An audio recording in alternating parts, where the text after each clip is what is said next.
بسم اللہ الرحمن الرحیم الحمد للہ رب العالمین والعاقبۃ للمتقین والصلاة والسلام علی اشرف الانبیاء والمرسلین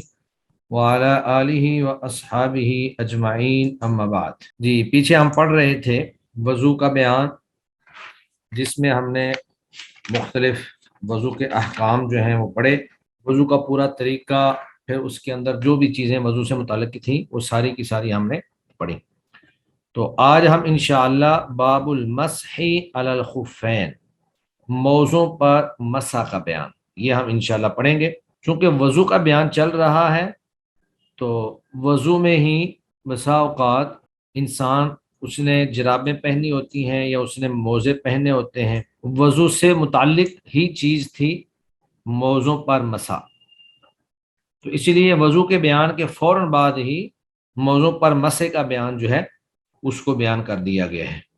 تو موضوع پر جو مسح کرنا ہے یہ قرآن مجید سے بھی ثابت ہے اور نبی مکرم صلی اللہ علیہ وآلہ وسلم کے عمل اور آپ صلی اللہ علیہ وسلم کے سنت سے بھی ثابت ہے، اور تمام اہل سنت والجماعت کا اس بات پر اتفاق ہے کہ موضوع پر مسح کیا جا سکتا ہے، سوائے روافض کے، شیعہ کے، وہ مسح کے قائل نہیں ہیں۔ لیکن اس کے الٹ انہوں نے ایک کام اور پکڑا ہوا ہے کہ وہ موضوع پر تو مسح کے قائل نہیں ہے، لیکن پاؤں ہمیشہ مسح ہی پاؤں پر کرتے ہیں، پاؤں دھوتے نہیں ہیں، پاؤں دھوتے نہیں ہیں۔ وہ کہتے ہیں کہ جس طرح سر کا ہمیشہ مسح ہوتا ہے اسی طرح پاؤں کا جو ہے وہ بھی ہمیشہ مسح ہوگا۔ اب چونکہ پاؤں جو ہیں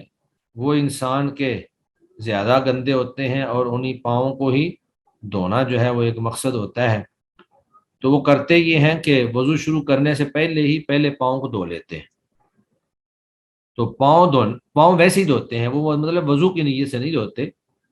وہ کہتے ہیں جی ہم پاؤں ویسے ہی دھو رہے ہیں۔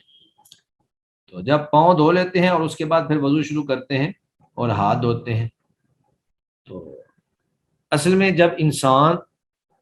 سنت کے اتباع چھوڑ دیتا ہے، خواہشات نفس کے پیچھے پڑ جاتا ہے، ادھر ادھر کی باتوں میں پڑ جاتا ہے، تو پھر وہ اسی طرح کے الٹے سیدھے کام کرتا ہے۔ پہلی چیز جو ہے وہ بعد میں کرے گا، بعد والی چیز جو ہے وہ پہلے کرے گا۔ اب انہوں نے ویسے تو مسح کا انکار کر دیا، پاؤں دھونے کا مستقل مسح جو ہے، کہا جی پاؤں کا بھی مستقل مسح ہے، لیکن ان کو بھی اس بات کا اندازہ ہے کہ پاؤں جو ہیں وہ صرف مسح کرنے سے صاف نہیں ہوتے، تو پھر انہوں نے پہلے پاؤں دھونے اور اس کے بعد باقی وضو شروع کرنے کا جو طریقہ ہے وہ اپنا لیا۔ تو وہ محسوس ایسے ہوتا ہے کہ شاید یہ الٹا وضو کر رہے ہیں۔ تو سنت کی مخالفت کرنے سے انسان الٹے کام ہی کرتا ہے۔ تو پاؤں جو ہیں وہ وضو میں سب سے آخر میں دھوئے جاتے ہیں اور وہ جو ہیں وہ پاؤں سب سے پہلے دھونا شروع کر دیتے ہیں۔ تو اللہ تعالیٰ نے ان کی عقل کو الٹا کر دیا، اور پھر آپ صلی اللہ علیہ وآلہ وسلم سے متعدد احادیث ہیں جو متواتر درجے کی ہیں، جن میں آپ صلی اللہ علیہ وسلم سے یہ بات ثابت ہے کہ آپ خود بھی مسح کرتے تھے موضوع پر، اور صحابہ کرام بھی مسح کر لیا کرتے تھے، اور باقاعدہ آپ نے اس کی مدت کہ کتنی دیر تک جو ہے مقیم بندہ جو ہے وہ کتنی دیر تک مسح کر سکتا ہے، مسافر جو ہے وہ کتنی دیر تک مسح کر سکتا ہے، اس کی مکمل تفصیلات جو ہیں وہ آپ صلی اللہ علیہ وآلہ وسلم نے ہمیں بتلائی ہیں۔ تو اس میں سب سے پہلی حدیث جو ہے وہ سیدنا مغیرہ بن شعبہ رضی اللہ تعالی عنہ سے ہے۔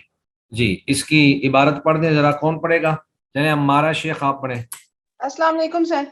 وعلیکم السلام۔ عن المغيرة بن شعبة رضي الله عنه قال كنت مع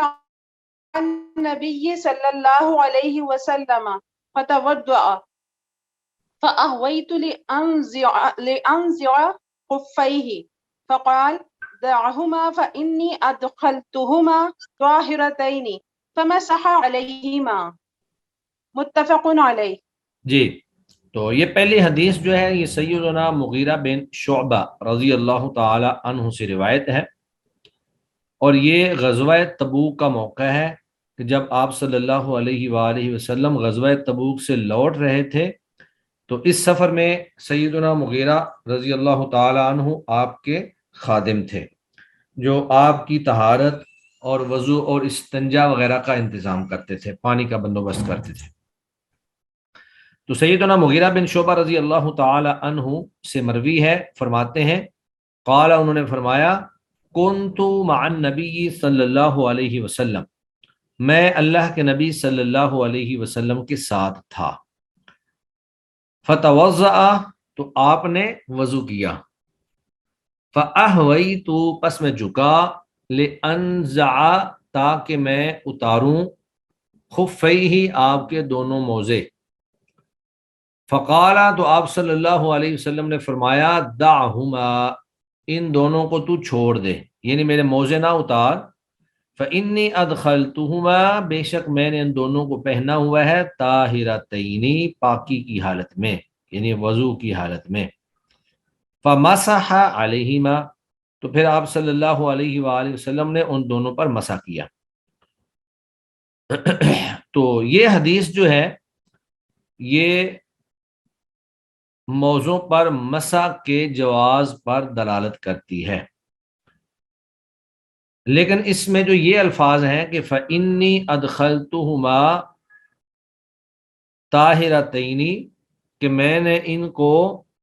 طہارت کی حالت میں پہنا ہے، تو اس سے یہ معلوم ہوتا ہے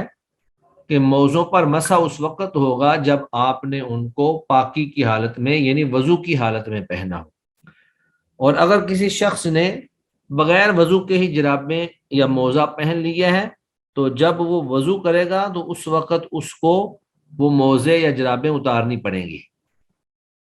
کیونکہ اس نے بغیر وضو کے اور بغیر طہارت کے پہنا ہے۔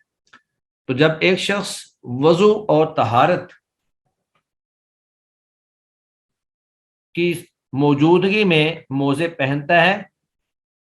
تو پھر مقیم شخص جو ہے وہ 1 دن اور 1 رات، اور مسافر شخص جو ہے وہ 3 دن اور 3 رات، وہ ان پر مسح کر سکتا ہے اور مسح کی حالت میں مسح کر کے نماز ادا کر سکتا ہے۔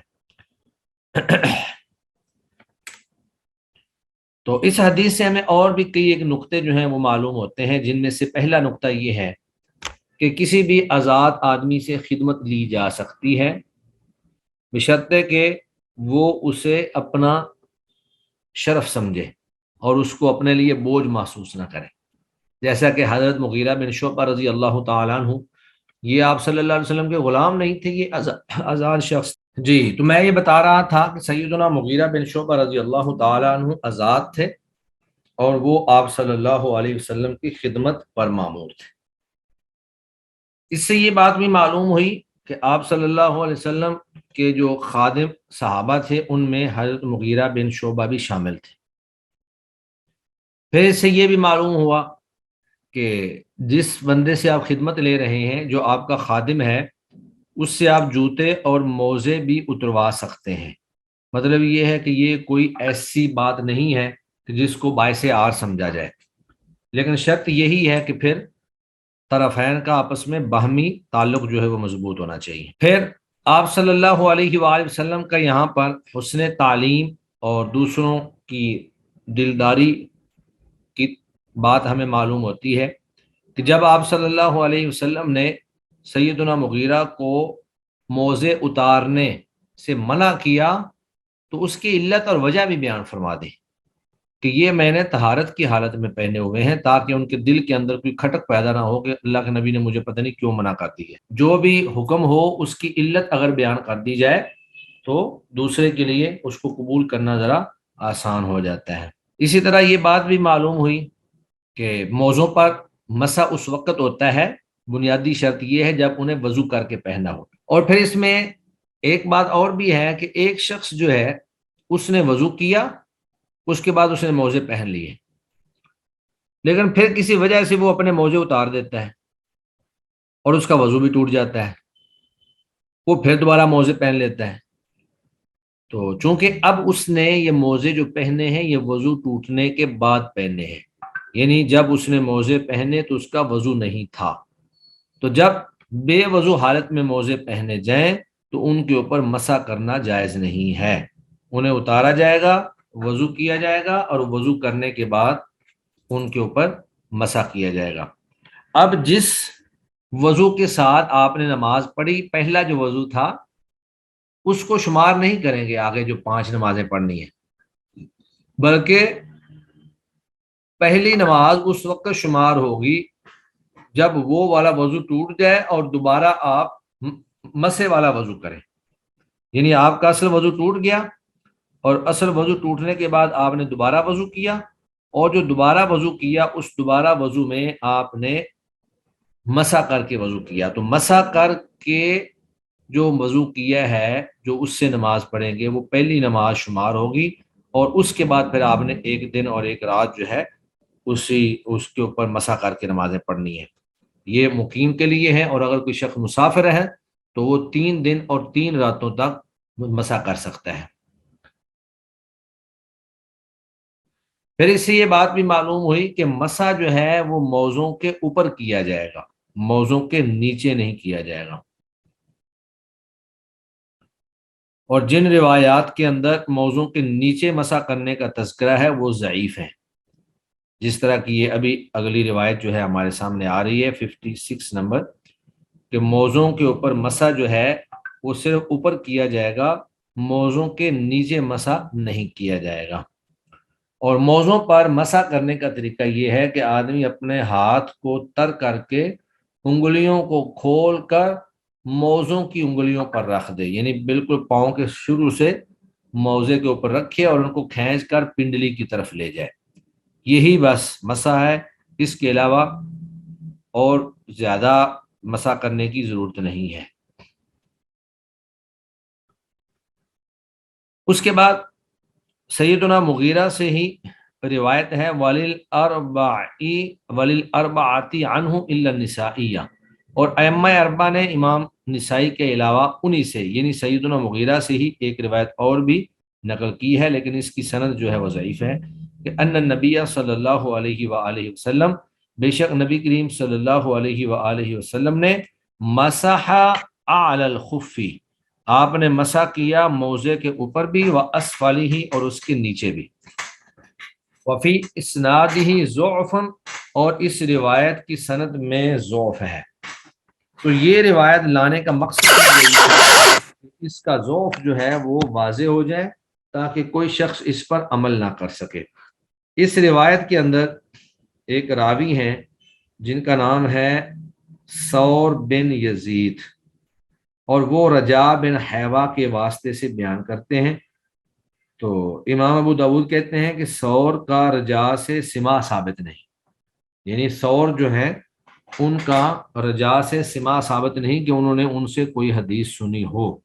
تو لہذا اس حدیث میں چونکہ ایک علت آ گئی ہے، لہذا یہ حدیث جو ہے یہ ضعیف قرار پائے گی۔ اور پھر اس کے مقابلے میں متعدد احادیث صحیح جب موجود ہیں اور ان کے اندر صرف موضوع کے اوپر مسح کرنے کا تذکرہ موجود ہے، تو ہم اس حدیث کے اوپر عمل کرنے کی بجائے ان صحیح احادیث کے اوپر عمل کریں گے جو موضوع کے اوپر مسح کرنے کے بارے میں وارد ہوئی ہیں۔ اس کے بعد پھر حضرت علی رضی اللہ تعالی عنہ کی حدیث ہے جو اس پہلی حدیث جو ہے اس کی مخالفت کرتی ہے اور اس کے خلاف ہے۔ حضرت علی رضی اللہ تعالیٰ عنہ سے مروی ہے، انہوں نے کہا لو کان الدین بالرأی، اگر دین ہوتا بالرأی ہماری عقل کے مطابق، لکانا تو البتہ ہوتا اسفل الخف موزے کا نیچے والا حصہ اولا زیادہ مستحق بالمسح مسح کا، کیونکہ جب آدمی نے موزہ پہنا ہوا ہے اور وہ چل پھر رہا ہے تو ہونا تو یہ چاہیے کہ موزے کا جو نیچے والا حصہ ہے وہ خراب ہوا ہے یا اس کو مٹی وغیرہ لگی ہے، لہٰذا موزے کے نیچے والے حصے پر مسح ہونا چاہیے تھا، اوپر والے حصے پر مسح نہیں ہونا چاہیے۔ تو عقل تو یہی کہتی ہے، لیکن اللہ کے نبی صلی اللہ علیہ وآلہ وسلم نے یا شریعت نے جو موزے پر مسح کرنے کا حکم دیا ہے وہ صرف اوپر مسح ہوگا، پاؤں کے اوپر والی سائڈ پہ، نیچے والی سائڈ پر مسح نہیں ہوگا۔ تو حضرت علی رضی اللہ تعالی عنہ یہی فرما رہے ہیں کہ لو کان الدین بالرأی، اگر دین رائے پر مبنی ہوتا لکان اسفل الخف، تو ہوتا موزوں کا نیچے والا حصہ اولا زیادہ مستحق بالمسح مسح کا من اعلیٰ، اس کے اوپر والے حصے سے۔ وقد رأیت رسول اللہ صلی اللہ علیہ وسلم، اور تحقیق میں نے رسول اللہ صلی اللہ علیہ وآلہ وسلم کو دیکھا ہے، یمسح مسح کرتے ہوئے علی ظاہر خفیہ، موزوں کے اوپر والی جانب پر۔ اخرجہ ابو داود، امام ابو داود نے اس کو روایت کیا ہے باسناد حسن، حسن سند کے ساتھ۔ تو یہ حدیث یہ حسن ہے، اور اس سے اوپر جو حدیث مغیرہ بن شعبہ کی گزری وہ بالکل صحیح ہے اور متفق علیہ روایت ہے۔ تو اس ضعیف حدیث کے مقابلے میں جب صحیح احادیث کے اندر صرف موضوع کے اوپر مسح کا تذکرہ ہے تو یہ حدیث ہمارے لیے قابل حجت نہیں ہے۔ تو اس سے یہ بات ہمیں معلوم ہوتی ہے کہ دین جو ہے وہ محض رائے پر مشتمل نہیں، اگرچہ بعض جگہوں پر اللہ رب العزت یا نبی کریم صلی اللہ علیہ وسلم کسی حکم کی وجہ بیان کر دیتے ہیں، علت بیان کر دیتے ہیں۔ اگر علت بیان کر دیں تو ٹھیک ہے، نہ بھی کریں تو ہمیں بے شک سمجھ آئے یا نہ آئے، ہمارا کام یہی ہے کہ ہم اس کے اوپر عمل کریں۔ اور دین محض رائے پر مبنی نہیں ہے کہ آپ اپنی عقل سے یا اپنی رائے سے جو چیز آپ کو اچھی لگتی ہے وہ آپ کریں اور جو آپ کو اچھی نہیں لگتی وہ آپ چھوڑ دیں، ایسی بات نہیں ہے۔ پھر احکام شریعت کو صاحب تشریع کی طرف منسوب کرنا چاہیے، جیسا کہ حضرت علی رضی اللہ تعالیٰ عنہ نے اس حدیث میں فرمایا کہ عقل تو یہ کہتی ہے لیکن اللہ کے نبی جو ہیں انہوں نے ایسا عمل کیا، تو اصل شریعت وہی ہے جو اللہ نے بتا دی یا پھر نبی مکرم صلی اللہ علیہ وسلم نے بیان فرما دی۔ اور پھر یہ احادیث، خاص طور پر یہ حدیث جو سیدنا علی رضی اللہ تعالی عنہ سے مروی ہے، یہ روافض اور شیعہ پر رد ہے۔ شیعہ ویسے تو سیدنا علی رضی اللہ تعالی عنہ کو اپنا امام اور پتہ نہیں کیا کچھ مانتے ہیں، لیکن انہیں کی روایت کردہ اس حدیث کو تسلیم کرنے سے منکر ہیں۔ تو حقیقت یہ ہے کہ وہ کسی کو بھی نہیں مانتے ہیں، بس ان کا اپنا مرضی کا دین ہے، جو ان کو اچھا لگے اس کو لے لیتے ہیں اور جو اچھا نہ لگے اس کو چھوڑ دیتے ہیں۔ تو جب حضرت علی رضی اللہ تعالی عنہ نے ایک حدیث بیان فرما دی ہے تو پھر ان کو اس حدیث کو بھی لے لینا چاہیے۔ اس سے اگلی حدیث جو ہے وہ ہمیں مسح کی مدت جو ہے وہ بیان کرتی ہے کہ مسح کرنے کی مدت کتنی ہے۔ وعن صفوان بن عسال، صفوان بن عسال رضی اللہ تعالی عنہ سے مروی ہے، قال انہوں نے کہا کان نبی صلی اللہ علیہ وسلم، تھے نبی کریم صلی اللہ علیہ وسلم، یأمرنا ہمیں حکم دیتے، اذا كنا سفرا جب ہم مسافر ہوتے، اللہ ننزع کہ ہم نہ اتاریں، خفافنا اپنے موزے، ثلاثت ایام ولیالیہن 3 دن اور 3 راتیں، الا من جنابت سوائے جنابت کے، یعنی اگر کوئی شخص جنابت ہو، جنبی ہو جائے تو پھر تو واضح بات ہے اس کے اوپر غسل فرض ہو گیا ہے، تو وہ صرف اس لیے اتارے گا کہ اس نے غسل کرنا ہے، تو غسل کے فرض ہونے کی وجہ سے وہ موزے بھی اتار دے گا اور دوبارہ سے موزے وضو کر کے موزے پہنے گا۔ ولیکن من غائط و بول و نوم، لیکن من غائط قضاء حاجت و بول اور بول و برات اور نوم اور نیند پر جو ہے نہ اتارے، یعنی قضاء حاجت کرنی ہو یا پیشاب پخانہ کرنا ہو یا پھر نیند آ گئی ہو تو یہ اگرچہ ناقض وضو ہیں لیکن ان حالتوں میں بھی مسح کر سکتے ہیں، کیونکہ صرف وضو ہی ٹوٹا ہے، غسل کی ضرورت نہیں پڑی۔ تو جب آپ نے وضو کرنا ہے تو وضو کرتے ہوئے آپ جو ہیں ان کے اوپر موضوع کے اوپر مسح کر لیں گے۔ اخرجہ النسائی، اس حدیث کو امام نسائی اور ترمذی نے روایت کیا ہے، واللفظ له اور یہ الفاظ جو ہیں یہ ترمذی کے ہیں، وابن خزیمہ اور ابن خزیمہ نے بھی نقل کیا ہے، وصححہ اور ان دونوں نے، آخری دونوں نے یعنی ترمذی اور ابن خزیمہ، ان دونوں نے اس حدیث کو صحیح قرار دیا ہے۔ تو یہ حدیث جو ہے مسافر کے لیے وقت بیان کرتی ہے کہ جو بندہ مسافر ہے وہ 3 دن اور 3 راتوں تک جو ہے مسح کر سکتا ہے۔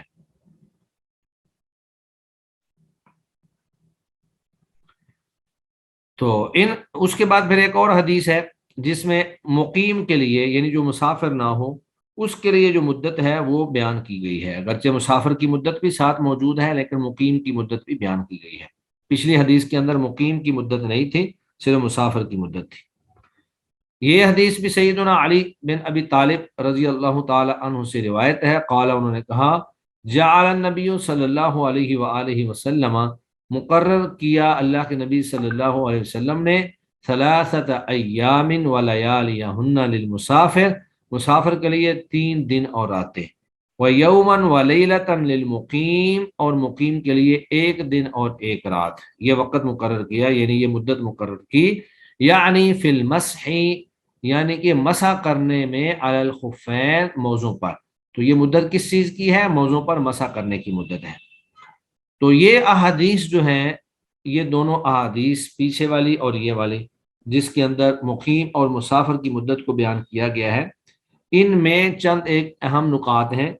ایک تو یہ ہے کہ اللہ رب العزت نے اور شریعت نے سفر کے اندر طہارت، نماز، روزہ وغیرہ کے احکامات میں گنجائش دی ہے، آسانی رکھی ہے، تاکہ مکلفین جو ہیں وہ عمل کرنے میں ان کو مشقت پیدا نہ ہو۔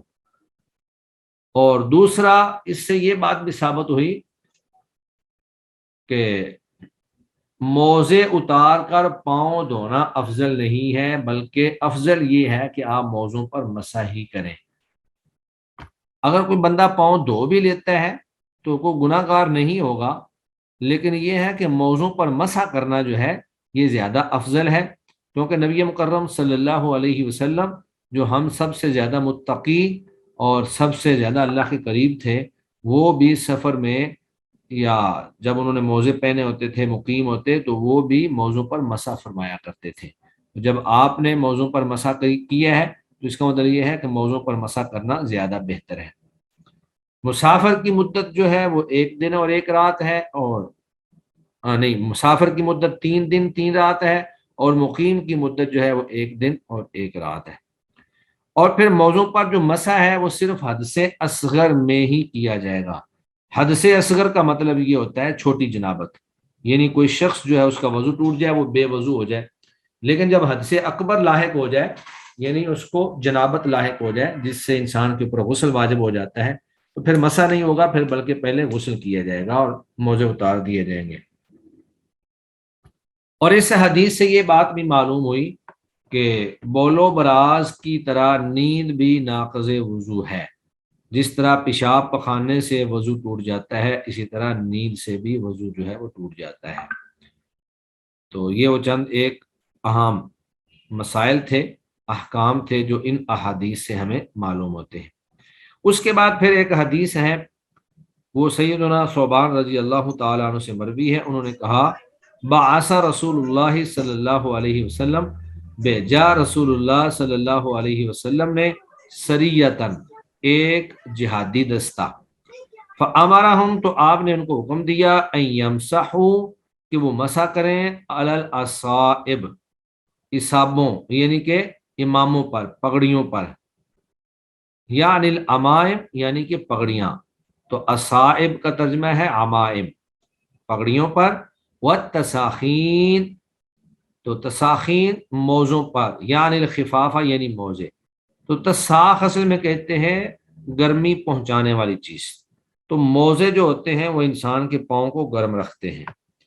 اور اس کو گرمی پہنچاتے ہیں، حرارت پہنچاتے ہیں، لہذا ان کو تساخین کہہ دیا گیا۔ آگے اس کی پھر راوی نے وضاحت بھی کر دی، یعنی الخفاف یعنی کہ موزے، خفاف موزے۔ تو اس حدیث کے اندر بھی آپ صلی اللہ علیہ وآلہ وسلم نے مسح کی ترغیب دلائی، اور جو لشکر بھیجا، جو دستہ بھیجا، ان کو فرمایا کہ آپ چونکہ سفر پہ جا رہے ہیں، لہٰذا آپ لوگوں نے مسح کرنا ہے، اپنی پگڑیوں پر بھی مسح کرنا ہے اور اپنے موزوں پر بھی مسح کر لینا ہے۔ تو پگڑیوں پر مسح کے بارے میں ایک بات میں آپ کو واضح کر دوں کہ جب آپ نے پگڑی پر مسح کیا ہے تو پگڑی پر مسح کرنے کے بعد پھر آپ پگڑی اتار نہیں سکتے۔ اگر آپ نے پگڑی اتار دی تو وہ آپ کا مسح ٹوٹ گیا، اور جب مسح ٹوٹ گیا تو مسح ٹوٹنے سے آپ کا وضو بھی ٹوٹ گیا۔ تو جب آپ نے پگڑی پر مسح کیا تو گویا کہ آپ کا وضو جو ہے وہ پگڑی کے ساتھ قائم ہوا ہے، اور جب تک آپ نے پگڑی نہیں اتاری تب تک تو وہ وضو قائم ہے، اور جب آپ نے پگڑی اتار دی تو آپ کا وضو ختم، وضو جو ہے وہ ٹوٹ جائے گا، بے شک آپ نے وضو کرنے کے فوراً بعد سیدھا کرنے کے لیے ہی اس کو اتار دیا ہو۔ تو وضو کرنے کے بعد پھر آپ نے پگڑی نہیں اتارنی اگر پگڑی پر مسح کیے ہے۔ بہتر یہی ہے کہ آپ پگڑی اتار کر سر پہ مسح کریں، کیونکہ اگر آپ پگڑی پھر اتار بھی دیتے ہیں تو آپ کا وضو قائم رہے گا، آپ کا وضو نہیں ٹوٹے گا۔ تو اس حدیث سے ہمیں یہ بات معلوم ہوئی کہ مختلف دستے بھیجنا یہ بھی جائز ہے، اور دوران سفر پگڑیوں اور موزوں پر مسح بھی کر سکتے ہیں۔ پگڑیوں پر مسح جائز ہے جن کی تفصیلات اور جن کی شرائط میں نے آپ کے سامنے پیش کر دی ہیں کہ ان کو پھر اتارا نہیں جائے گا۔ تو تساخین کے جو یہاں پر الفاظ آئے ہیں یہ عمومی ہیں، جو جرابوں اور موزوں دونوں پر ہی بولے جا سکتے ہیں، یعنی ہر وہ چیز جو حرارت پہنچاتی ہو، جو پاؤں کو گرم رکھتی ہو۔ پھر اس سے یہ بات بھی ثابت ہوئی کہ جب تک موزے کو موزہ کہہ سکتے ہیں اس پر مسح کرنا جائز ہے، بے شک وہ باریک ہوں یا کچھ نہ کچھ پھٹے ہوئے ہوں، لیکن اگر موزے بالکل ہی پھٹ جائیں تو پھر جو ہے مسح جائز نہیں ہے۔ اسی طرح اگر کسی شخص نے شدید سردی سے بچنے کے لیے اس کے پاس موزے یا جرابیں نہیں ہیں تو وہ اپنے پاؤں پر کپڑا باندھ لیتا ہے یا وہ اپنے پاؤں کے اوپر لفافہ شاپر چڑھا لیتا ہے تو وہ بھی موزے کے حکم میں ہی ہوگا، اس پر بھی مسح کر سکتے ہیں۔ اس طرح اگر کسی شخص کو کوئی زخم لگا ہوا ہے اعضائے وضو میں سے کسی عضو پر، تو اس نے اس کے اوپر پٹی باندھی ہوئی ہے، طبی پٹی جو ہے ڈاکٹر جو باندھ دیتے ہیں، تو وہ اس پٹی کے اوپر بھی مسح کر سکتا ہے۔ اس کے بعد آگے جو بات ہے وہ یہ ہے کہ جنابت میں موضوع پر مسح کرنے کا حکم، یعنی کہ جنابت اگر لاحق ہو جائے تو کیا تب بھی آپ مسح کر سکتے ہیں کہ نہیں کر سکتے ہیں؟ اگرچہ اس سے پہلے بھی حدیث کے اندر اس بات کی وضاحت تو ہو گئی ہے کہ اگر جنابت ہو تو پھر آپ مسح نہیں کر سکتے ہیں۔ دوبارہ اسی معنی کی ہی حدیث جو ہے وہ صاحب کتاب لائے ہیں، جو سیدنا عمر رضی اللہ تعالی عنہ سے موقوف اور سیدنا انس رضی اللہ تعالی عنہ سے مرفوع ثابت ہے کہ اللہ کے نبی صلی اللہ علیہ وسلم نے فرمایا اذا توضأ احدکم، جب وضو کرے تم میں سے کوئی ایک، وَلَبِسَ خُفَّيْهِ، اور دو موزے پہن لے، فَلْيَمْسَحْ عَلَيْهِمَا، تو وہ ان دونوں پر مسح کرے، وَلْيُصَلِّ فِيهِمَا، اور ان میں نماز پڑھتا رہے، وَلَا يَخْلَعْهُمَا إِنْ شَاءَ، اور انہیں نہ اتارے اگر وہ چاہے تو، إِلَّا مِنْ جَنَابَةٍ، سوائے جنابت کے۔ تو جب جنابت لاحق ہو جائے گی تو پھر انہیں اتارا جائے گا اور اتار کر غسل کیا جائے گا۔ اس سے اگلی حدیث جو ہے وہ سیدنا ابو بکرہ رضی اللہ تعالی عنہ سے روایت ہے، وہ اللہ کے نبی سے روایت کرتے ہیں، یہ بھی وقت کے بارے میں ہی ہے، اس سے پہلے بھی گزر چکی ہے، انہ رخص للمسافر، کہ اللہ کے نبی نے رخصت دی مسافر کو، ثلاثۃ ایام ولیالیہن، 3 دن اور 3 راتیں، وللمقیم یوما ولیلہ، اور مقیم کو رخصت دی 1 دن اور 1 رات، اذا تطہر، جب وہ پہلے طہارت حاصل کرے، فلابس خفیہ، پھر اپنے موزے پہنے، ان یمسح علیہما، کہ وہ ان دونوں موزوں پر مسح کر سکتا ہے۔ اخرجہ الدارقطنی وصححہ ابن خزیمہ، اس حدیث کو دارقطنی نے روایت کیا ہے اور امام ابن خزیمہ نے صحیح کہا ہے۔ اور اس باب کی آخری روایت جو ہے وہ ان ابی بن عمارہ، ابی بن عمارہ سے روایت ہے، اگرچہ یہ حدیث جو ہے ضعیف ہے، لیکن اس سے پہلے جو صحیح احادیث گزر چکی ہیں ان کے اندر جو وقت اور مدت بتا دی گئی ہے ہمارے لیے وہی کافی ہے، تو اس کے اندر جو مدت بتائی گئی ہے یہ درست نہیں ہے۔ وعن ابی بن عمارہ، ابی بن عمارہ سے روایت ہے، انہ قال، انہوں نے کہا، یا رسول اللہ، اے اللہ کے رسول، امسح علی الخفین، کیا میں اپنے موزوں پر مسح کر لیا کروں؟ قال نعم، تو آپ نے کہا ہاں۔ قال، انہوں نے پوچھا، یومن، 1 دن؟ قال نعم، تو آپ صلی اللہ علیہ وسلم نے فرمایا ہاں۔ قال و یومین، فرمایا اور 2 دن کر لیا کروں؟ قال نعم، آپ نے فرمایا 2 دن کر لیا کروں۔ قال، اور پھر اللہ کے نبی نے فرمایا، یعنی صحابی نے پوچھا کہ وہ ثلاثت ایام، اور کیا 3 دن کے لیے بھی مسح کر لیا کرو؟ قال نعم، تو آپ صلی اللہ علیہ وسلم نے فرمایا ہاں کر لیا کرو، وما شئتا، اور جتنے دن تک تم چاہو۔ تو یہ جو الفاظ ہے نا وما شئتا، کتنے دن تک تم چاہو،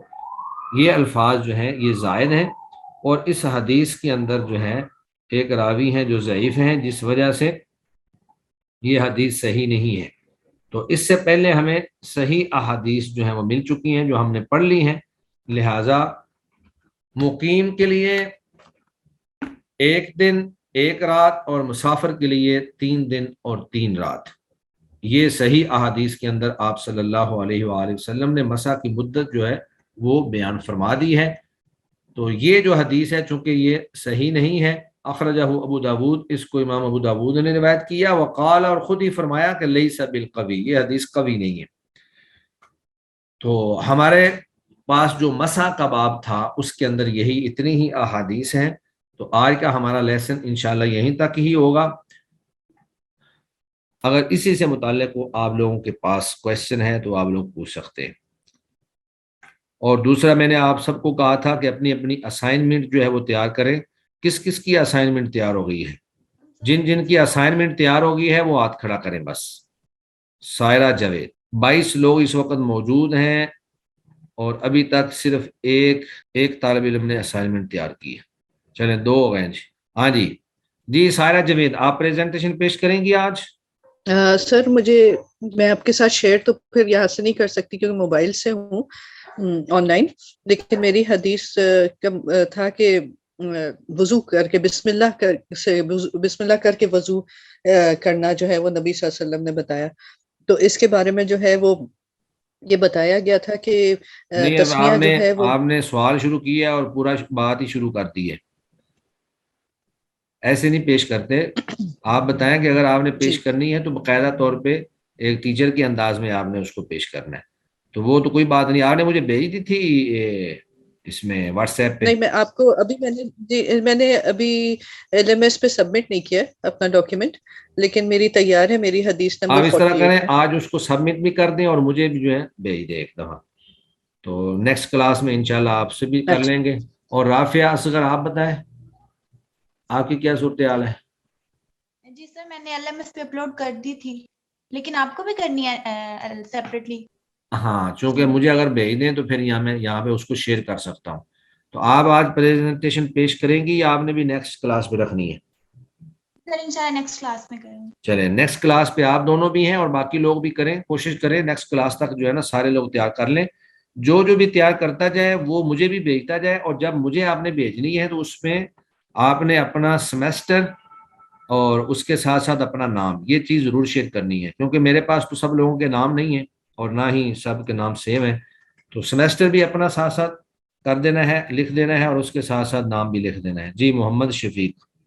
السلام علیکم ورحمۃ اللہ۔ وعلیکم السلام۔ استاد محترم، یہ جو سیمسٹر اسائنمنٹ ہے یہ میں دیکھ رہا تھا LMS پہ، اس میں اپنے رول نمبر کے حساب سے حدیث کا مفہوم، تفہیم اور اس کے بارے میں آپ کی اپنی جو آپ کا اپنا ورک ہے اس کو پیش کرنا ہے۔ تو یہ کیا ہم ہاتھ سے لکھ کر کاغذ پر PDF بنا اگر کر کسی کے دیں؟ پاس کمپیوٹرائزڈ سسٹم نہیں ہے، کمپیوٹر نہیں ہے، تو وہ کسی صاف صفحے پہ ہاتھ پہ لکھے 2 صفحے اور اس کی تصویر بنا کر جو ہے وہ مجھے بھیج دے اور LMS پر بھی چڑھا دے، ہاتھ سے بھی لکھ سکتے ہیں۔ جی، اور اس میں کوئی قید تو نہیں ہے کہ آپ اپنے رول نمبر کی حدیث لکھیں گے یا ہمارے اوپر چوائس ہے؟ کوشش تو یہی کریں کہ رول نمبر کے حساب سے لکھیں تاکہ کسی کے لیے پریشانی نہ ہو، لیکن اگر کسی کو بالکل ہی وہ حدیث کی سمجھ نہ آ رہی ہو یا اس کو مشکل محسوس ہو رہی ہو تو پھر وہ کوئی دوسری بھی کر سکتا ہے، لیکن مجھ سے اجازت لے کر پوچھ لے ایک دم۔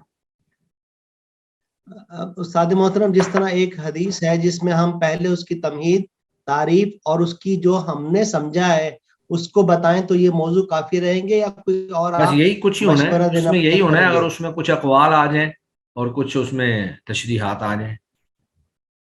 جزاکم اللہ خیر۔ یہ آپ لوگ نیٹ پہ سرچ کریں گے تو انشاءاللہ آپ کو اس پہ ہر حدیث یا ہر موضوع سے متعلق کافی انشاءاللہ مواد مل جائے گا۔ جو ہمارا رول نمبر ہے وہی حدیث نمبر پر ہم نے اس موضوع کو منتخب کر لکھنا ہے۔ جی جی بالکل۔ جزاکم اللہ خیر۔ چلیں جی، سبحانک اللہم و بحمدک، اشہد ان لا الہ الا انت، استغفرک و اتوب الیک۔ السلام علیکم ورحمۃ اللہ وبرکاتہ۔